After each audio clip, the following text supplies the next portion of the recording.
Well, good morning, James. Hey, good morning, Wally. Feels like today we've been talking about the, masculinity in our world today Yeah, and what that means for both of us. And I decided after all that gold that we just talked about, might as well turn on the camera and share totally. some with the world. Totally. I know. I often think that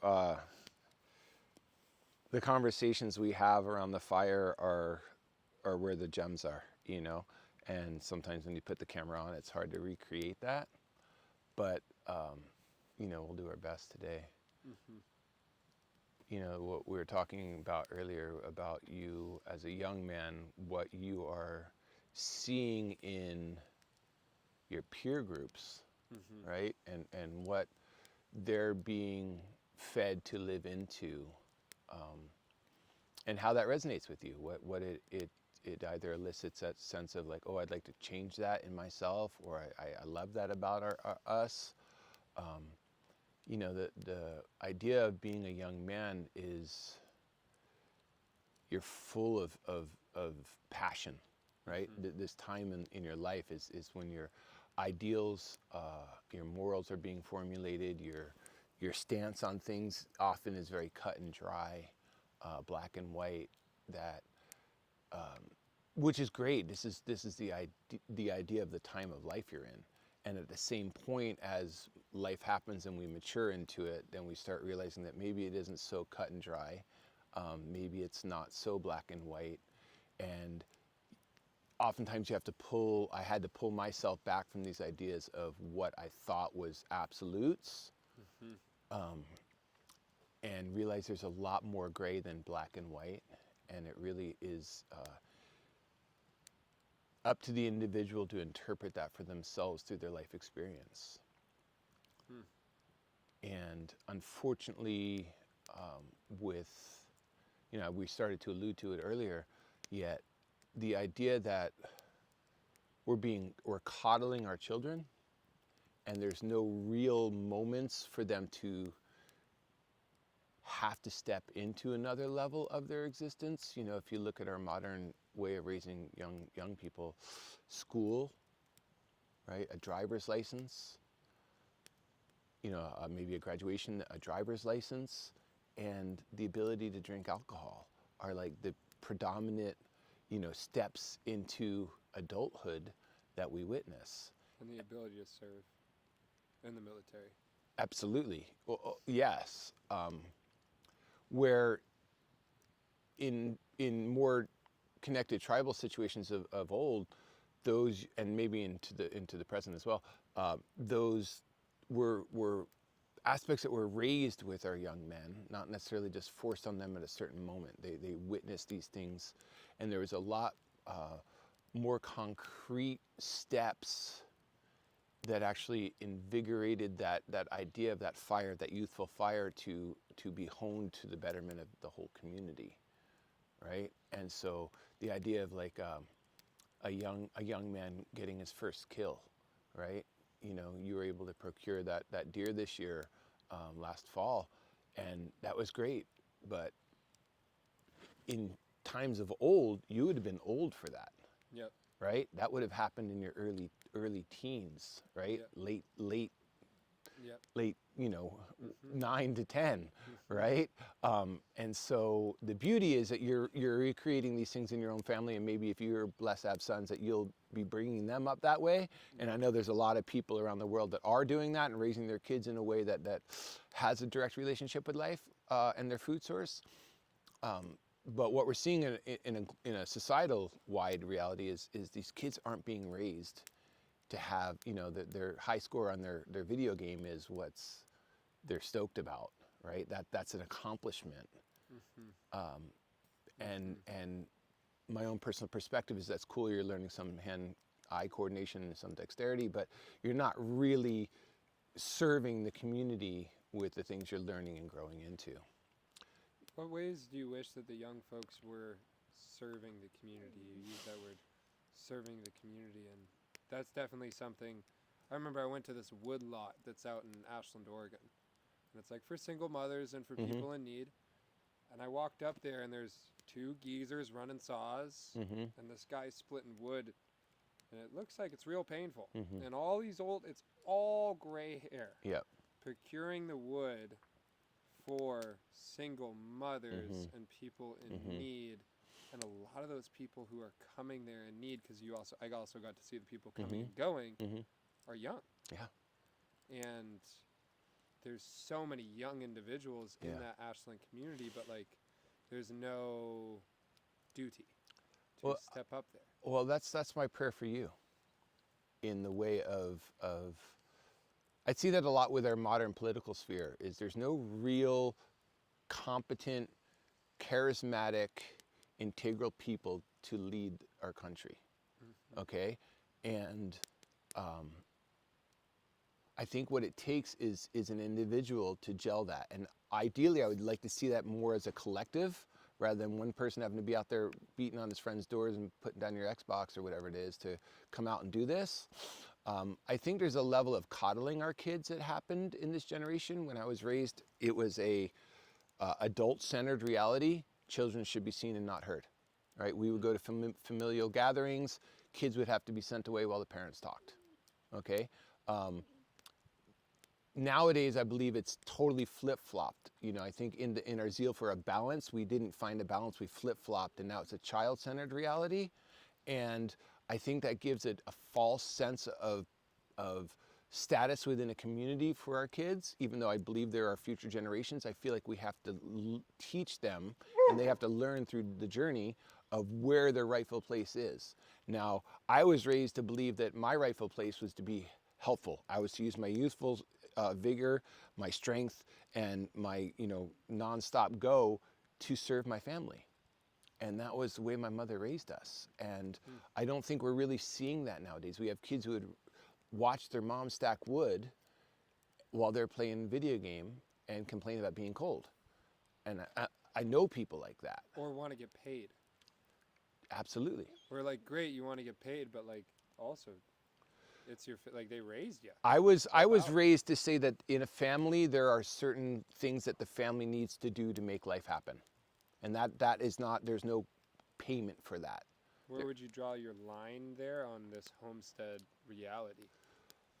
Living like this is such an interesting reality because my daughter still has a bit of that outside influence that it's all about me kind of thing. And I'm that constant reminder, like, this is what we're doing. This is what it takes to do this.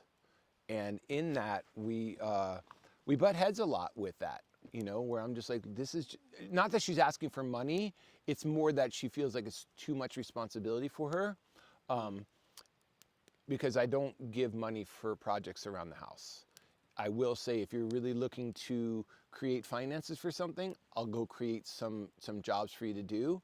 But that's outside of our normal daily life of helping collect firewood, cleaning the home, tending the animals, harvesting the garden. I don't even ask her to get out there and throw a pick, just harvest the stuff that I'm growing, and process it.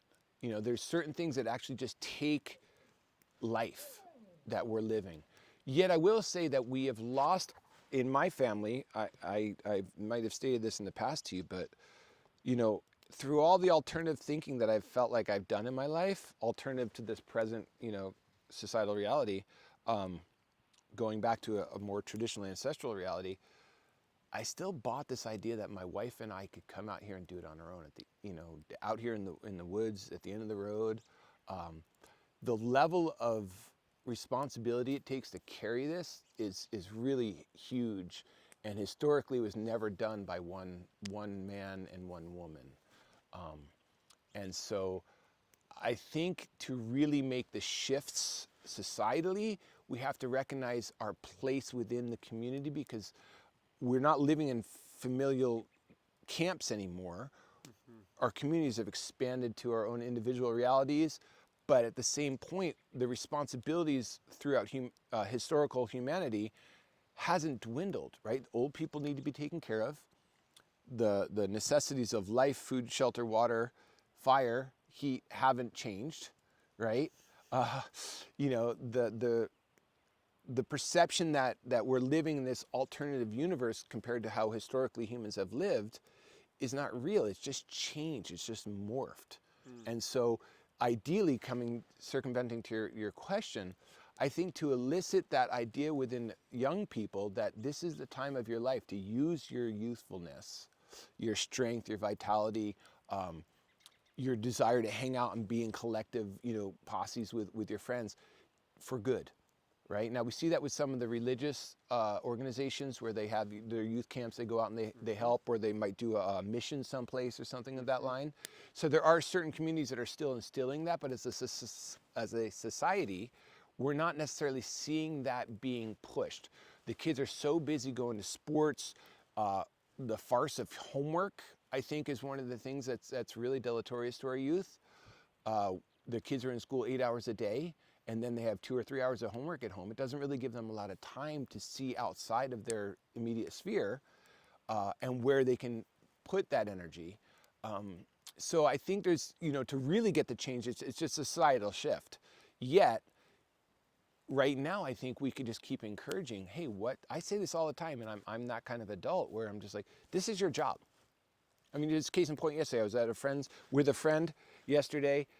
She has 2 boys. They're mountain kids. They're just amazing little kids, but 2 boys, kind of like you and your brother, same age difference and whatnot. And it was time to leave. The kid said no. And I said, no doesn't work for me. Your mom said it's time to go, right? No's not an option. And to see the idea in their world of like, what do you mean? And that's just being uncle, right? That's just me being uncle because that's how I am. I went over there and picked the kid up by his pants and pulled him over and put him in the car. This is what happens, right? There's a repercussion. I didn't hurt him. He was laughing the whole time. But it was just this idea, like, no, here you go. And so I think more that we can really instill with respect, acknowledgement, have fun with it, but there's true realities to what has to happen. And we don't have a structure for it, too. Like, you speak to the church, and you speak to that service, where the church used to lay out, well, I guess it still does, but in a more broader sense, it used to lay out, this is what you do. Yes. This is how you show up. And it feels like we don't have that. Like, we don't have, you go to the old woman's house, and you dig her out of the snow. You go to the old woman's house, and you ask her for money to dig her out of the snow. Yep. You don't just go do it. No. Has been my observation and my lived experience of how I've operated. Yeah. Well, we've made money so important as the currency, the energetic currency, rather than the story of an old person when the time that you're doing the work for them, the lived experience that they shared with you, was a payment, right? We've altered the idea of what a payment is, right? Now it has to be money. But when I was young, we had newspaper deliveries every day. That was how it was. That's how we got our news. And I would go up and down my street every day and take the older people's newspapers that were just thrown in the yard or thrown in the driveway and bring it up to their front door and just put it out there so they didn't even have to take their slippers off to go get their newspaper. That was the way I was raised, right? When it snowed, we went and shoveled their stoop so that they could get out to their car. And so this idea that when the time came, they would take a moment with us, acknowledge to us like, hey, thank you for that. That's what we did as a kid, right? We're losing that perception of a generational sharing. And that was our job as young people, is to take care of these older people. It would be amazing to me to see a crew of 20-year-olds, 15 to 20, out there with mauls and chainsaws and cut and buck and split a massive pile of wood so women can just show up and do that. And the old guys can sit back and drink coffee and talk story to you guys and share something with you while you're doing that.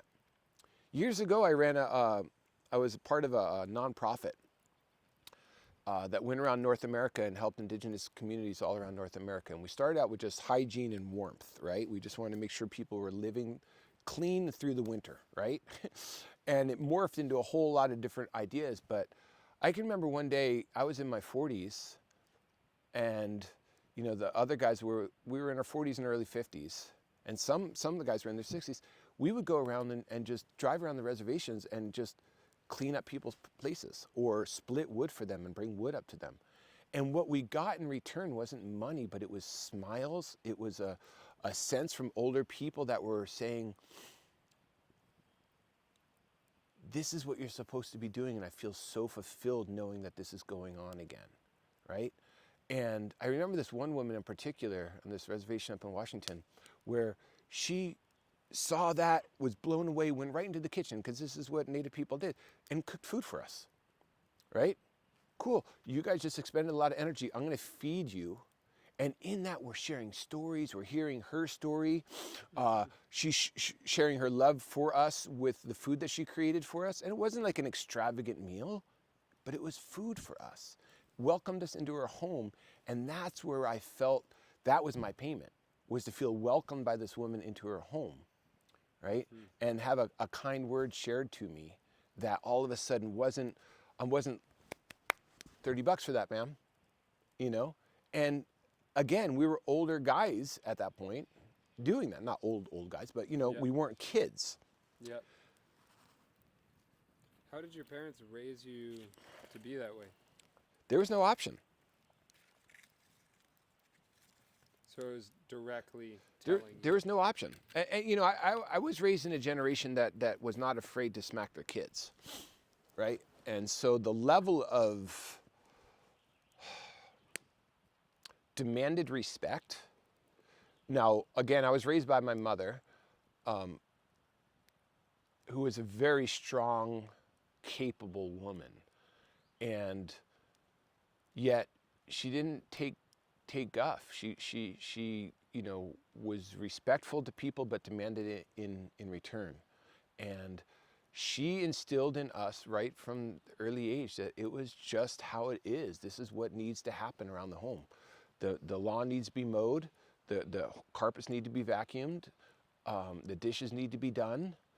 This stuff this is what has to happen. And because she was a single mom and she was working all the time, it really came down to us kids to handle it. Now, we had chore sheets on the wall that we had to accomplish every week. And there was no exchange of money for that. That's what has to happen. And so... Room and board. It's people take it for granted nowadays, but I find that with myself all the time when my daughters give me some sort of grief about something, and I'm thinking, wow, I just took my whole afternoon out to go do this for you. And of course, this is my job, and I don't begrudge it, but there is a reciprocal energy that I would love to feel that's appreciated and acknowledged. Mm-hmm. And I think there's a level to me, and I will say to a lot of men, that I do what I do because that's what I'm supposed to do, right? It's my job. And as a father, as a husband, as a caretaker of a piece of property, it's my job to do these things. And at the same point, I recognize that I do like some acknowledgement. And it's not that I live for that, yet I recognize the feeling I get like, cool. The other day I replaced a faucet in the sink and wow, babe, this is awesome. Goes a long way, right? To that 2 hours of craning my neck, dealing with old rusty pipes and whatnot. It's not that I need it, yet I recognize I feel good when it happens. This old cowboy, I think his name's Dale, and he's gotten pretty famous on the internet just for... Oh, I think I've seen the men, yeah. He's like got a beard, Yep. smokes a cigar, and he was like, most men, they don't want to be paid for it. They don't want to be like all this stuff, like all this depression and all this sadness in the male population. They just want to be acknowledged. Well, that's it. The thing about the depression and the sadness, and I wholeheartedly agree with him. I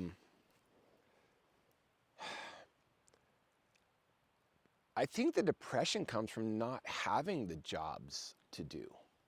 And again, that's a very general term for a very intense process for a lot of people that don't want to belittle by any But stretch. that Amazon delivery job, even if you have a job that keeps you not idle, is not like whenever I'm guilty of it. Whenever the Amazon guy shows up, I'm just like, put it there. Yeah.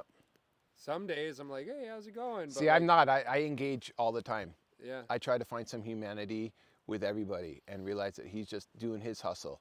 Yeah. And that's one of the things I try to get across to you young people when I have a chance to bend your ear a little bit is you're going to have to hustle in life, right? There is a reality to having to hustle, and there's a reality to having to procure. In this day and age, there's a reality having to procure some financial reality. Figure out what you love to do and then do it, because you're going to be stoked to do it, right? Some people might not have had that encouragement when they were younger and ended up in vocations that they're not totally stoked for, but yet they still wake up and show up every day because that's their job and that's their responsibility. So in that, I'm going to throw some acknowledgement, some respect to whomever it is for showing up and doing what you're doing. Because you know what? There's a lot of people in this country that say, I don't want to do it. I'm just going to sit back and let the government take care of me. And that's not saying the people who can't do it, but what I'm saying is, like, the young people, as you shared earlier about the story with the wood, they're the ones showing up to get the wood. Yeah. Right? That's not, to me, it's a young person's job to be out there cutting it and throwing it off the mountain. Yeah. Right? Hauling it, putting it in the truck. It's not, and it's, ideally, I'd love to see them driving it to these older people's house, their single mom's house, and stacking it for them, free of charge, right? This is what we're supposed to do. And this is where that confluence of traditional mindset into a modern society comes in. And that's the basis of what we're doing here on this homestead, and the work that we're doing to get this energy out is how do we bridge this confluence of a water that has been moving since time began, and an energy and a responsibility and a level of being to a new idea process that might actually be like blocking that up a little bit, right? So we think this ideas of progressiveness and or evolution means that we're being better than it has been. And I believe that that's a consciousness that's been pervaded upon us that is there to change our perspective, to accept things that are being pushed on us rather than what we really feel in our heart, because I believe that things we're talking about are rhythms from life that have been from creation from the beginning, okay? And so what I'm doing in my walk of life and in the things that I'm helping people come to is how do we work with this confluence of traditional mindset into a modern age, right? And so how do we give some time for the video games because that's a modern age, but not let the kids just be in that world, right? How do we give hours that are okay of screen time and then stop it? We're done. We're done. Yeah. Right? And we're going to go out and do that. When I was a kid, Wally, go outside. Yeah. You know, you'll see this on the social media platforms, like these old guys talking about at my age, Gen X, right? It wasn't an option. Go outside. I don't want to see you till dark.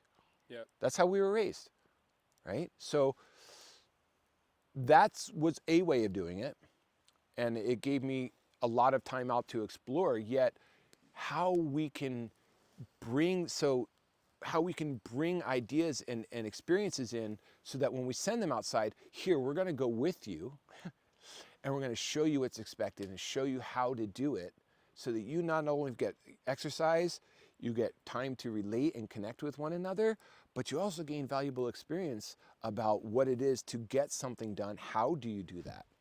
You know, one of the biggest things of parenting is don't just tell a kid to do it and then they can't do it, they struggle with it, and you just jump in and do it because you don't have time to let them figure it out. Yeah. Get in there and work it with them. Be kind and compassionate in the way that you explain the things, and back up and let them figure it out on their own experience with it, with some guidance, right? We're looking to other people to raise our kids nowadays. You know, one of the things I dealt with my oldest daughter was recognizing how much more her teacher knew her than I did in her daily experience, right? All of a sudden, this man had the blessing of dealing with our children for 8 hours a day, 5 days a week. Solid. right? I didn't get 8 hours a day, 5 days a week from the time she went to school on, unless it was vacation time. So where are we in the sphere of bringing this relationship of parenting into a modern age where we're actively engaging with our children rather than putting a screen in their face, right? Are we out there building a fire with our kid? You know, today I started this fire with a bunch of small sticks that my daughter collected the other day while we were having a fire. I said, hey, we're going to need to have a fire in the future. Why don't you, while we're sitting here, go out and collect a bunch of stuff so it's here waiting for us? You know, a little bit of awareness towards the future. You know, it's this thing with firewood, especially in this day and age. We're living a cyclical life, okay? And if we're blessed to see, I think about this a lot when the flower trees are blooming right now. I got to live another year to watch this. You know, as a young man, you think, we talked about this earlier, you think you got, 80 more years that you're going to see this. When I get to my age, I'm like, and I've held this perspective for a long time, and I'm grateful for it. And it doesn't diminish as I get older; it only gets exacerbated. I got to see the spring again, right? So coming back to this cyclical reality, winter comes. It's going to come again next year. What am I doing now or last month to prepare for next winter? What am I doing now to prepare my children so that when they come to something in the future that they have an awareness of how to meet it? Or at least tools to be able to discern the experiences that are coming at them and make and formulate a good game plan to how to handle that right there. That to me is true teaching, coming back with this rhythms of the ancestors into a modern day, right? It's going to be winter. What are you doing? It's going to be spring. You know what that means. That means we're tilling the earth. That means we're foraging for the first plants that come up. That means we're watching these trees every day to see what pollinators have awoken. And by recognizing what pollinators have awoken, I can see the health of the farm, right? I can see maybe I moved those leaves too early and disturbed those critters while they were hibernating, right? Or maybe I didn't leave enough down logs for those bees to make refuge in through the cold months. And more often than not, I'm getting to a point where I'm like, right on, you guys made it again too. You know, you made it again too. Here we are again. And it's a joy to me. There's a communion with me that I see these things. I'm like, cool, we're both here together again. How did we become so disconnected? Because I even feel myself where I'll be in that of, wow, spring is so awesome, and then you hop on the Instagram app and all that goes out the window. Yeah, well, again, I think that the social media is a really great tool, and I think oftentimes what we're watching is other people having great experiences rather than getting out there and doing it ourselves. And I'm hoping that we can utilize that as a tool to encourage us to go do it, right? Rather than just relating to somebody else's experience. Because the dopamine hit, I think, is very similar, right? We have to recognize that the ones who are purveying this stuff on the internet, not the content creators necessarily, but them some as well, but the originators of this have studied human psychology, okay? They have studied ways to elicit responses from us that we normally would get from human to human or human to nature experiences, right? They make it immediate. And so a lot of times people are getting a similar hit from watching someone else do it that they would themselves because, oh, are they going to get the fire? Oh, they got it. Did they get the harvest? Oh, yeah, but they got the harvest in a minute and a half from planting to the harvest, right? Yeah. It's like highlight reels. Yeah. Right? And it's the same thing with all sorts of things on the internet. They're like highlight reels. Yeah. You know? I think a lot of it gives us a very unnatural perspective of what it is to live through these things. You know, I think one of the biggest things with young men is pornography. Right? I think the advent of easily accessed pornography gives them a really weird perception of what it is like to court, woo, maintain a relationship so that a woman's willing to give herself to you as a young man or as a man, right? And so I could say the same thing. In gardening, it's the same idea. It's like people don't understand what it really is to get in here. Like you just watched me close my eyes. It's smoke, right? The guy who's watching this isn't going to feel the smoke in his eyes. I got to experience that. And so we're supplanting their direct relationship with it with somebody else's direct relationship with it. And so we're feeling like we're getting it. Okay, so that's number one, right? We got kind of duped to think that we don't have to. The advent of cars, washing machines, dishwashers was all there to make it so that we had an easier life. Okay, but what it's done is really complicated and compounded our life. I mean, look at the Joe Rogans of the world. He always says, I have to manufacture a hard life. Yes. With cold plunge, with yes. workouts, with yes. whatever it is. And it feels like anyone who's successful in this life is constantly trying to manufacture some sort of difficulty. Yes. But it's like, there's that one, I think it's a Chinese parable where the Western man comes and goes, you made so many fish. Why don't you hire more fishermen? Yes. It's like, then I'm just going to be sitting here again, reading my book. Yes. It's you got to think. That one's always spoke to me. Hot water, like the cold plunge thing, is pretty awesome. I highly encourage it, but I think it's a great thing. Absolutely. And what I'm getting at though is, before the advent of hot water heaters, right, which isn't really that old, within the last 70 to 100 years, hot water on tap wasn't a reality. Yep. You either boiled water and had hot water, yep, or you just bathed in cold water. That was just a reality. And so when we think about, what people are doing with the cold plunge, and again, people are bringing that same thing, that an ancient concept, into the present, right? The issue I have with it, I'm not talking about Joe Rogan in particular by any stretch, but, people put their name on it, right? Like if you think about the cold plunge, there's a guy named Wim Hof, right? Yeah. And I don't know the guy, I don't know his story very well. All I know is that all of a sudden there's a name, a human's name attached to an ancient practice. Okay, and that's, to me, is what I see as the commercialization of an experience, right? Because it's not one dude did that. That was a multicultural thing around the world. People bathed in cold water. There was a spiritual upliftment that happened from it. There was an overcoming of our senses, because I've done it many times, and I know you have as well. That idea that I don't want to do this, but I'm gonna do it. So we're eliciting this overcoming energy in us, which is going to take us further, which is part of the process, right? Not only is it the health benefits immense, but it's the spiritual and mental benefits that come from doing something that you don't want to do. And I can't tell you how many times I've gotten into cold water and gotten out and felt fantastic afterwards. And that whole process is just my own self trying to trick me out of feeling really good. Right? Because it's uncomfortable for a moment. Yep.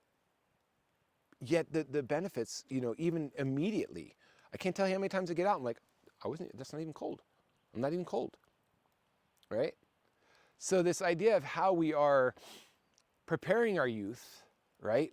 Warm houses, food stocked. I mean, when I was a kid, you didn't want what was for dinner, you didn't eat. My mom would put it in my lunch. That was it. Yeah. Right? This is what we have. Yeah. I don't like that was not really an option. And it's really only this idea that we're living outside of our needs, right? Which is okay. I'm cool with wants, right? Like I'm cool with people getting their wants taken care of as well. Like I'm full support of it. I don't want to live from the wants. I want to be grateful for the needs, meet the needs, and then yes, make forays into the wants, but I don't want to live from that desirous position all the time. And from that place, we can come back to, cool, I got this taken care of. I'm really grateful for that. I paid my bills this month. That's a really good feeling, The reality is they're coming next month, right? In this modern age. The old days, we just had to procure shelter, warmth, water, and food, protection. That was what our days consisted of. There was no leaving to go procure this other form of energy, then to go get those things. That's where the shift happened. When we started monetizing our energetic expressions towards life, rather than just using our energy to procure the things that we need. There's this middle ground, there's this medium that was whatever, socially accepted, but it was driven on us by the banking system and the government to capitalize on our energy expenditures. Right? Because if I'm just getting everything I need, then there's no money for someone else to make. Yeah. Right? To mortgage a home, I have to pay so much of a percent of interest every month. Right? And on a 30-year mortgage, they're gonna half the money or more than they lent me.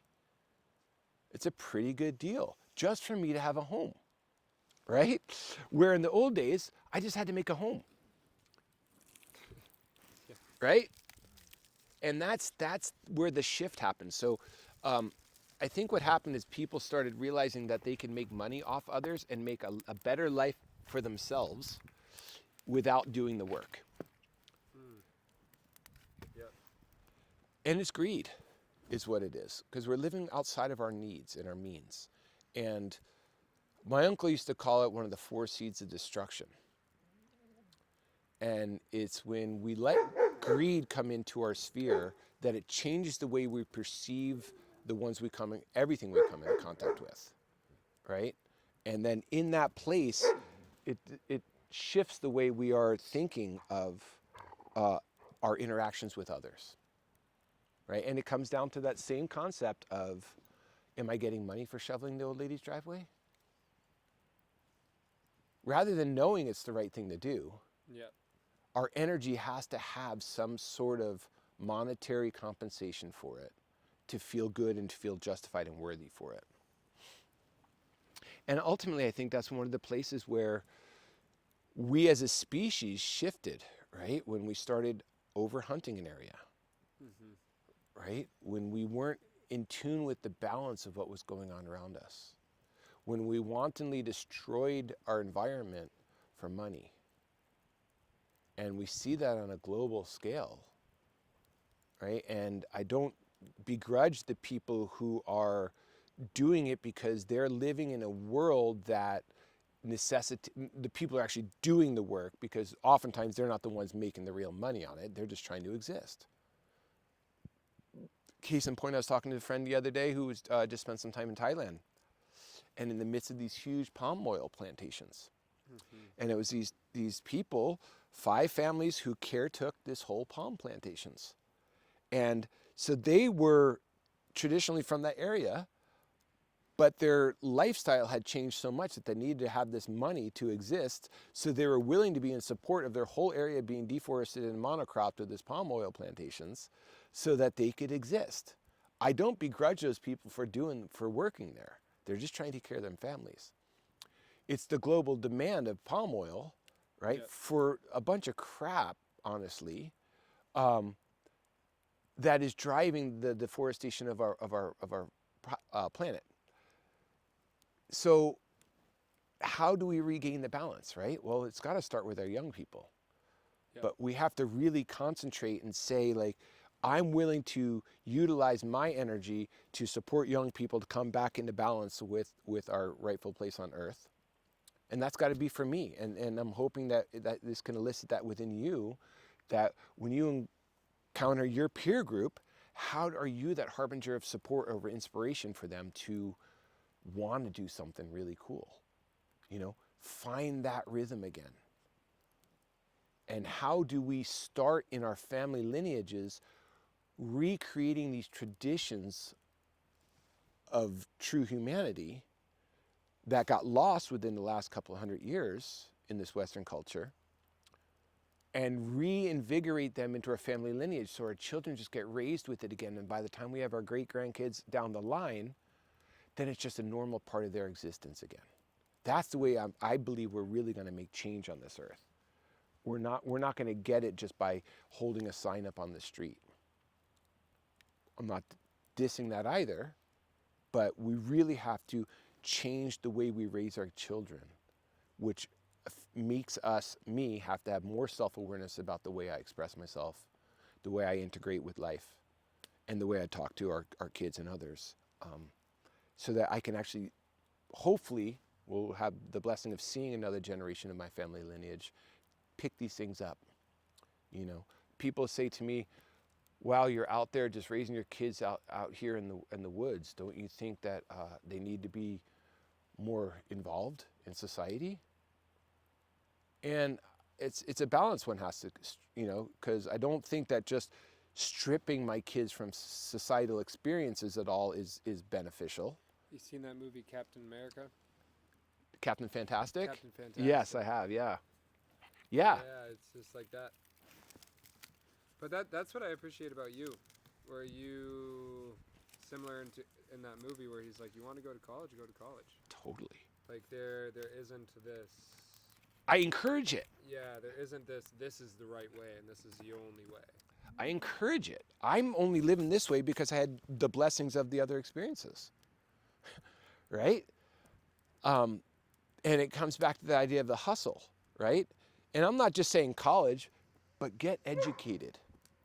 Get educated in the way that you, if you're gonna have to hustle, you could do something that fulfills you, that's actually doing a positive impact on life around you, and that you can wake up and be stoked for every day, right? To me, that's a successful life in this day and age. If you can greet your days being stoked for what comes before you, that's success. You know, as long as it's not hurting people or hurting the planet or, you know, keeping others in subjugation, pick it up. Then we can, you know, we can actually count ourselves blessed and lucky to do stuff like that. You know, and so yeah, go to school if that's what it does, or get a trade, figure something out. In this day and age, you need money, right? Okay, you don't need money if you're willing to live very simply. Okay, You want a house. If you want to, well, you know, again, if you don't want to be chased off public land for going out and constructing your own little spot and living off grid completely. If you want a home that you can give to your kids and your grandkids, you better buckle down. You need some money. Yeah. And, you know, pursuant to the people who are hustling in things that they don't love, there's a level of energy suppression that happens in people when they're having to meet these financial demands without a love of what they're doing for it, or even a like of what they're doing for it, right? And so I think that the people who are the most successful at it are the ones who are able to say, right on, carpe diem, I'm going to go grab this day because this is an awesome moment. I get to go do what I love to do. And so there's, how do we define success? Right? Because I mean, life on its bare root levels is pretty simple. Yeah. Right? You live, you procreate, you die. Yeah. We're no different than anything else in nature. We've made it so that we feel like we're so much bigger than that, but really on the root level, that's really what it is. Mm-hmm. Right? It's what we choose to do to fill those moments to be able to live and hopefully see our future generations thrive as well. Now, that to me is not just money, right? That's a direct relation, that's a relationship to life, a fulfilling relationship to life. That's an experiential relationship to life. That's, you know, I've often said that for me, raising my kids is about creating compost piles, right? And what I hope to do is it's a literal and a figurative reality where the literal is I'm actually creating compost piles. And so we can have fertile earth to grow our food in, right? We're replenishing what we take back or what we take out. But figuratively, it's like, how do I nourish their surroundings and their experiences and their spirit to be a fertile place to plant their dreams? Yeah. And have the vigor to be able to go out and meet them, right? So it's like, neither one of them is alone. It's a dualistic reality where we're actually cultivating our life. And that's why I really encourage people to get out there and grow food, grow something, get to know what it's like, take care of a fire, get to know what it's like to help something to live. And in that respect, it will actually help you to live yourself. Well said. Awesome.